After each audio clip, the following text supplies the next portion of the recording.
In 1987, U2 released The Joshua Tree, which is such an incredible album. One of my favorites because it came out when I was a child and I grew up with it. We played it all the time in my household.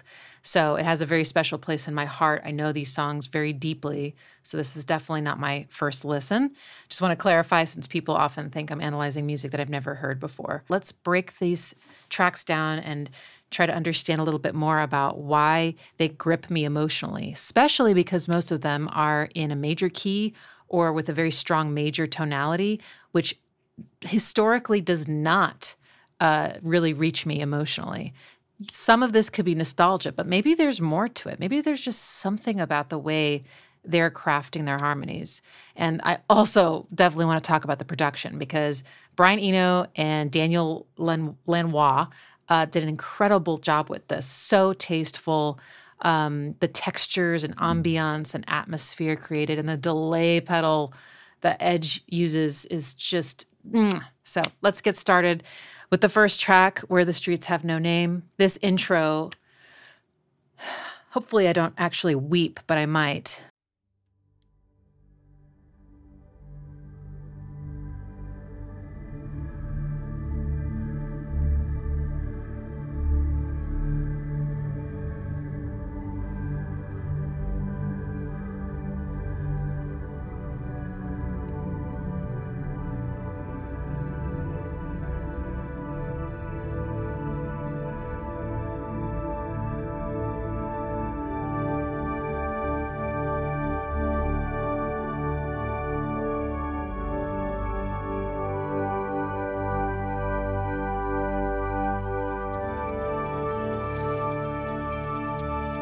Hold on the edge. I'm not quite ready for you yet.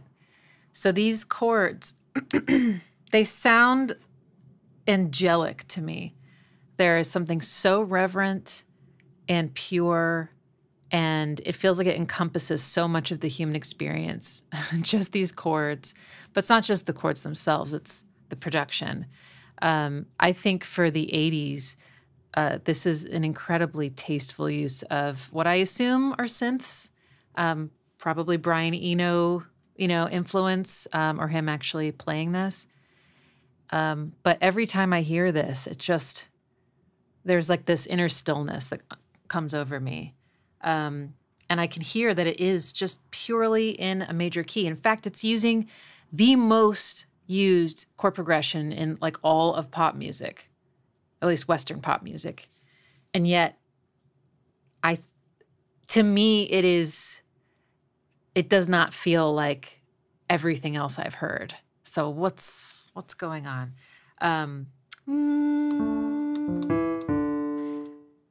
Okay, so the tape has been maybe sped up a little bit because it's a little bit sharp of D. So I'm going to play it in D, but if I try to play along to the recording, it might sound kind of bad, a little out of tune. But it starts with this D major chord. This note's on top, though.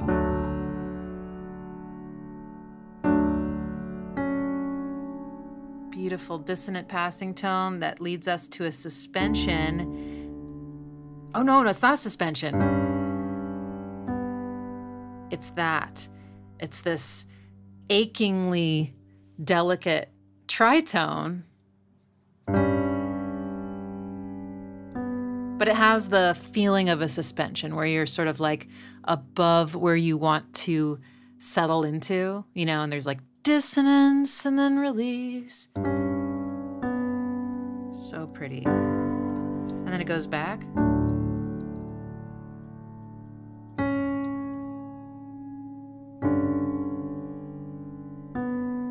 I mean, just that alone, that's a 1/4. So beautifully executed. And then my favorite part of the progression was when the minor chord comes in. And a B minor chord. But that quickly changes to another suspension, I think, here.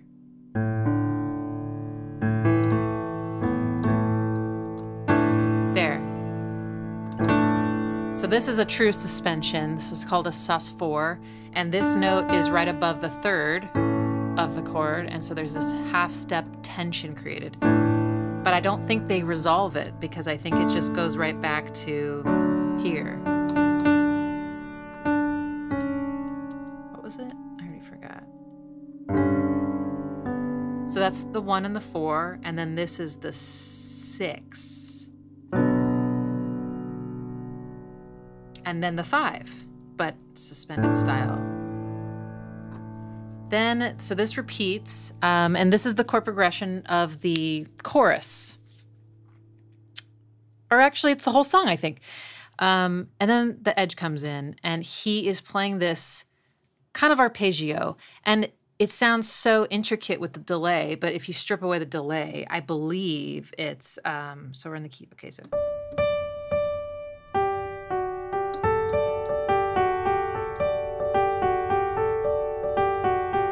I'm not sure, maybe that little quick note is actually a delay note, possibly. Maybe it's just, but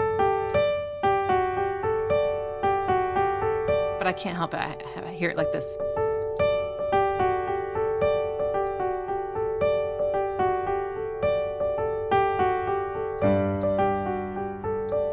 And listen, so he carries this this riff, this motif over all these chords. And it means something different against each chord. So the first chord being D major,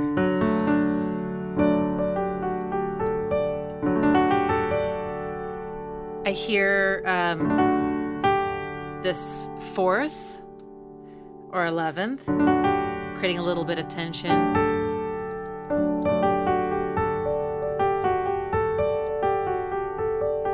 That half step is so, so beautiful. Without it, you need this one. And then over the G chord,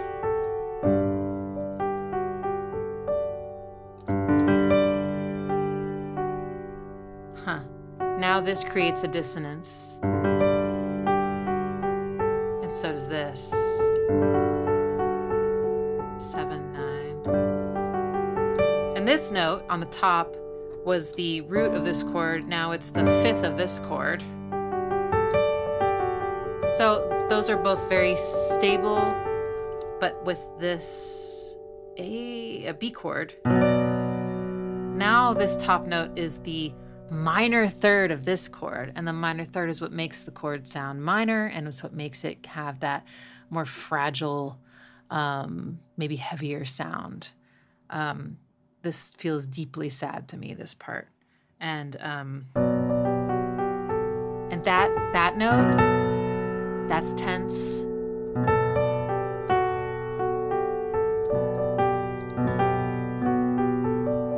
And then this one almost feels like it has the most tension with this riff, which is the A.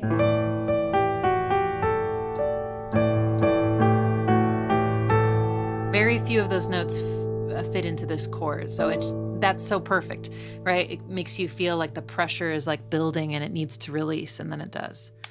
Let's listen to the intro though, because the way that the Edge brings this in, you know, and they start quiet, they pull it up, and then the way he transfers from his dun dun dun dun dun dun into his strumming pattern is so organic. You know, it feels like he just slowly it transmogrifies into the strumming pattern.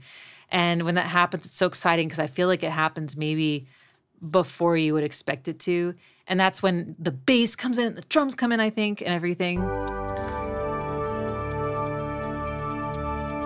I have so many memories of my mom and I listening to this and just either crying or just going, God, it's so beautiful. This guitar. My mom always says it blisses me out. Always remember that. That.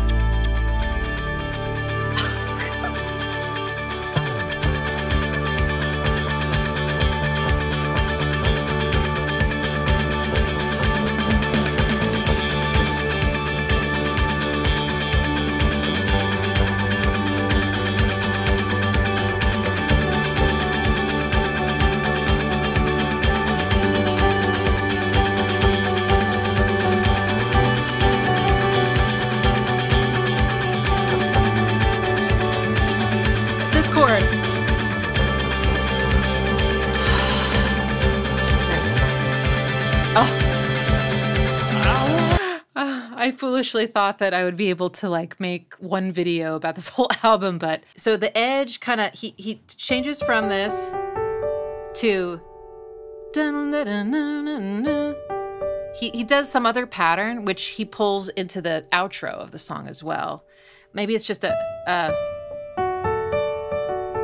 it's maybe just an arpeggio like that, but then he moves into the strumming, it's just so excellent. It's so bright. The tone is special to me. It feels very, like it literally looks like a glowing, like golden bar or something when I hear it. The drums in this whole album actually, I think they are not virtuosic. They are serving the song so perfectly, creating, for this one, it's this 4 on the floor, and the bass is mimicking that, right? Dum, dum, dum, dum, dum. And so this creates this like driving feeling, so much energy behind the Edge's, picking and his delay, and the sort of overall like evolution of the intro. It's just getting bigger and bigger and growing and growing. I also love the use of the toms more than snares in this song. He does hit a snare at some point, but even then it's kind of a soft sounding snare. But the fills here are all done with, well, actually they could be the snare without the snares on, but it has that sort of hollow do instead of the, of a snare. And I love that style. I've always loved toms, and maybe this is part of why, honestly. Absolutely love the surprise chord at the end of this phrase, which I think is the flat 7. This chord, yeah, so it's a C chord, but the Edge is, I think, playing, he's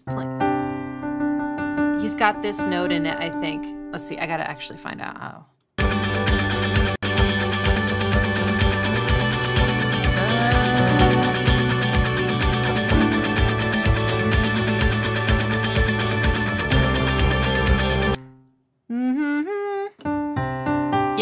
Okay, so he's playing this like as a suspension. A lot of suspensions in here.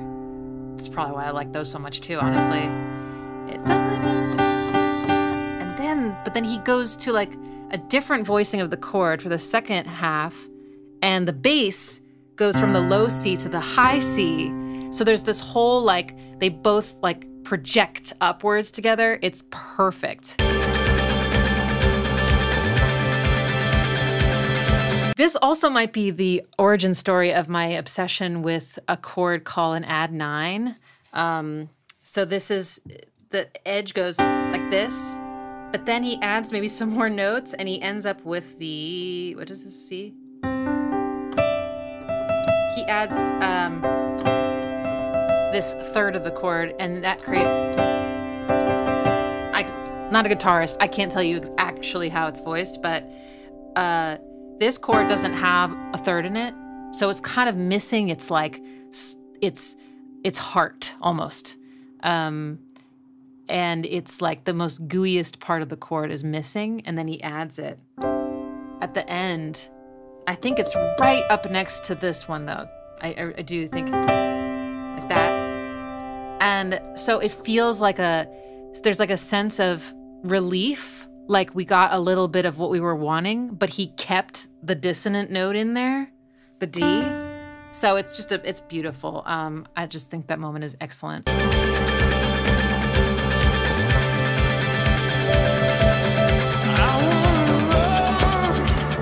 And that chord, by the way, is this flat 7 chord, is what you could call like a borrowed chord. It doesn't belong in the key of D major. It comes from D minor. But this is definitely like what you would hear in gospel, folk music, for sure. Blues. But it does kind of come out of nowhere in a way because everything else does fit into that like pop sound. And then,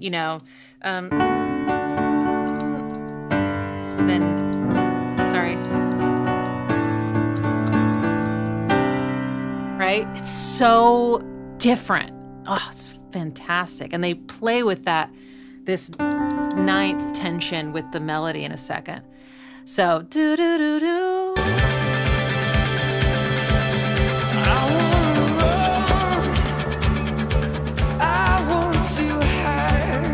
No snares. Oh, that. What is the Edge doing? I am obsessed with that part. This. It sounds so percussive. And the way it happened in this particular take, I don't know, is that, you know, it like gets louder and then it goes down. So it has this beautiful, like, it's like whoosh, going past you feeling.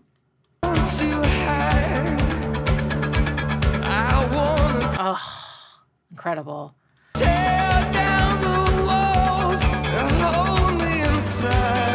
Listen to him.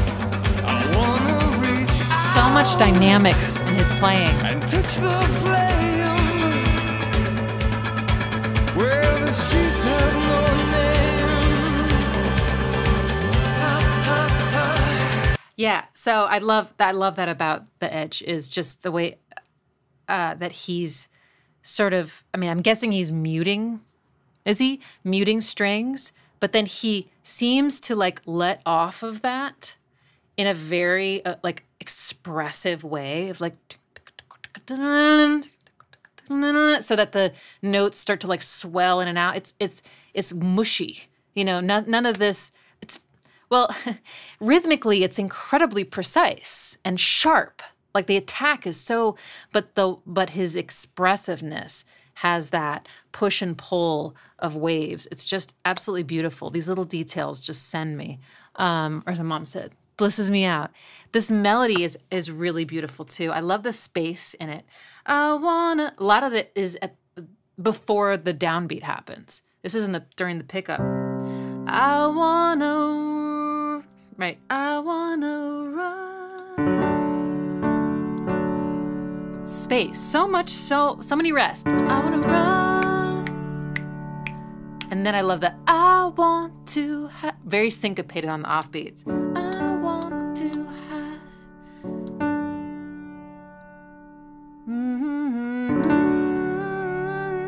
And this,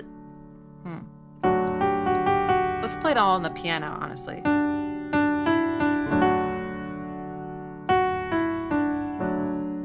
Very nice, kind of almost just going up, going down. And that's what makes this more exciting, because that's a new note we haven't heard yet, and it's this half step from the third. It's so beautiful. And it gives you that holy suspended sound, the amen. I love this. Hold me inside. Da, da, da, da. Just a gorgeous run down. Lands on the third of the chord, the gooey part. Now to my favorite chord. Now listen. I wanna run. Same melody that was over this chord. I wanna run. But now it's da da da da. Now there's a variation.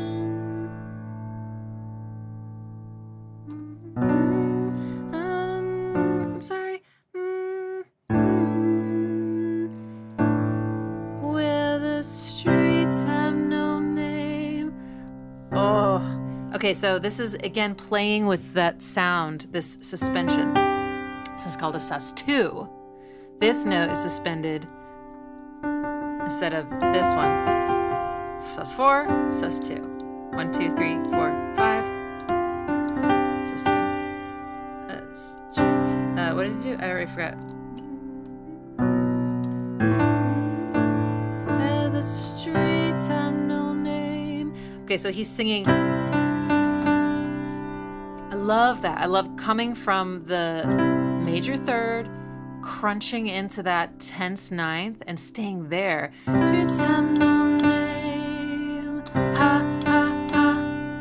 Right? He's not doing the third. Streets have no name. That's what most people would do. They go the other way, and they'd go tension, resolution. But he goes, and then he just.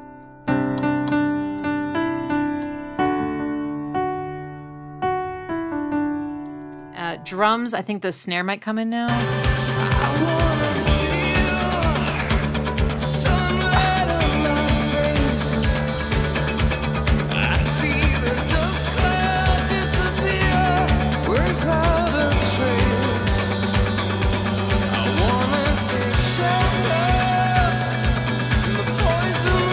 sometimes, isn't it? Where the streets have no name. Where the streets have no name. Where the There's the streets snare. have no name. We're still building them, burning down love, burning down love. And when I go there with you. It's all I can do. Stop. Okay. So another little detail that the Edge is doing, it's so gorgeous. Yeah, this definitely can't be one video. Okay.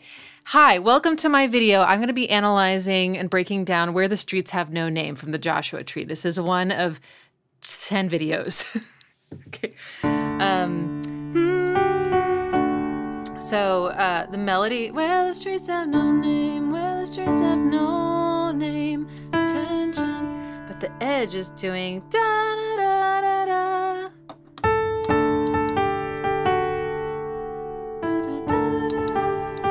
And then he does this thing again. He holds it over the other chord and lets it interact. And once again, exquisite over the minor chord, tense over the 5 chord, and then we're back. Oh, then I think we just go here. They skipped the surprise flat 7 chord. Let's talk about still building and let's talk about this. Still building and burning down love. This da da da da. Is that at all similar to the do do do do do do do do da da da da da da da da? Burning out love, da, da, da, da. It feels reminiscent, like, you know, maybe intuitively it was like this pattern that he repeated in a different part of the scale, but it has that similar feeling. Burning down love. Okay, so that note that's the 9th again. Which is a very prominent sound. A lot of these chords have a 9th.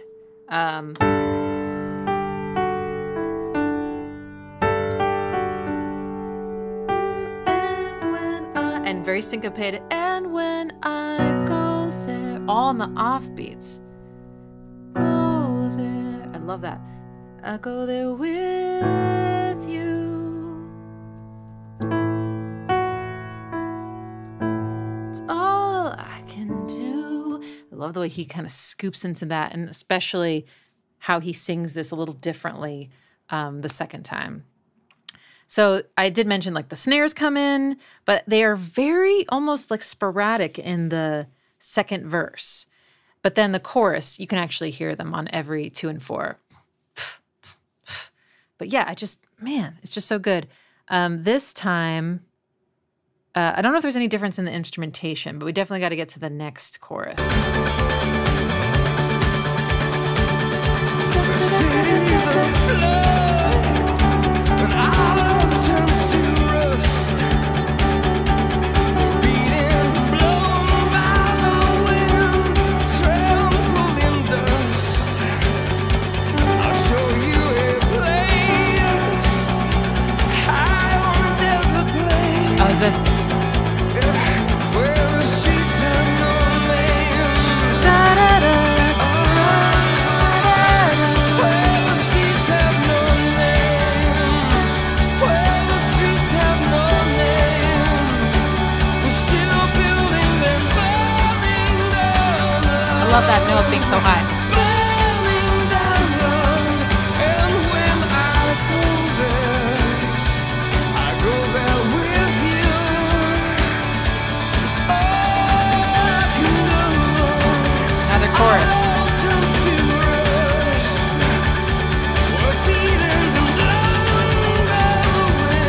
Variation here.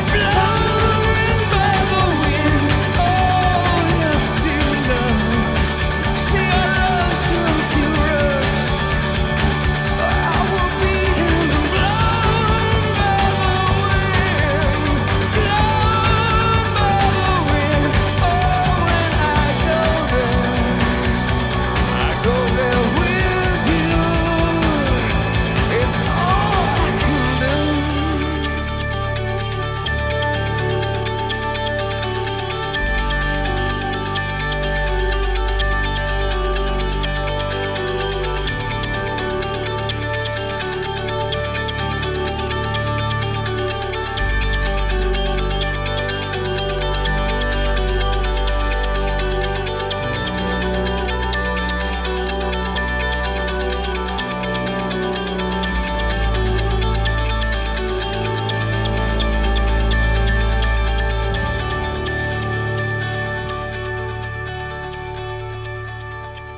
don't know, a major chord has never sounded that exquisite in my life. Nobody, not in front of the camera. So yeah, this is like bookended with the intro, essentially. And what the Edge does with breaking out of this,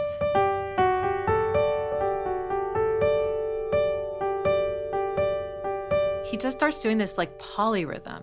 Dun, dun, dun, dun, dun, dun, dun.